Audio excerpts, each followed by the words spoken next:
এবার সন্তান ডাক দিয়ে কয়, বাবা তাড়াতাড়ি করেন, তবে শর্ত আছে, আমাকে আল্লাহ রাস্তায় জবাই করে দিবেন, আমার হাত পা গুলি বেঁধে নেন। কয় কেন? কয় যদি আমাকে জবাই করতে যান, যদি আমি চাট দেই, যদি নাড়াচড়া করি, যদি আপনি নবী, আপনার পায়ের মধ্যে যদি আমার শরীরের কোনো একটা অংশ লেগে যায়, বেয়াদবি হবে, আমার হাত পা গুলি টাইট করে বান্ধিয়ে দেন। কন্যা আল্লাহু আকবার। আমার চক্ষুটা বান্ধিবেন আব্বা, আপনার চক্ষু বান্ধিবেন, আপনি আমাকে জবাই করে দিবেন, ইনশাআল্লাহ আমি সবুর করে নিব, আমি ধৈর্য ধারণ করে নিব। আমার ধৈর্য ধারণের মধ্যে বিন্দু মাত্র টুটি পাইবেন না। কন্যা সুবহানাল্লাহ।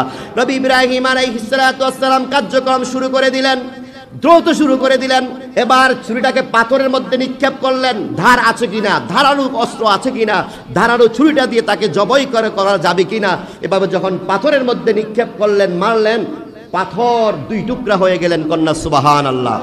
এবার যখন ছুরি চালাইবেন, এবার যখন ছুরি চালানো আরম্ভ করবেন, এবার আল্লাহু আকবার করে যখন ছুরি চালাইবেন, জিবরাইল আলাইহিস সালাতু ওয়াস সালাম বলেন, আল্লাহু আকবার, আল্লাহু আকবার।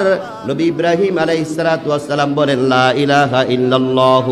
নবী ইসমাঈল আলাইহিস সালাতু ওয়াস সালাম বলেন, আল্লাহু আকবার, আল্লাহু আকবার।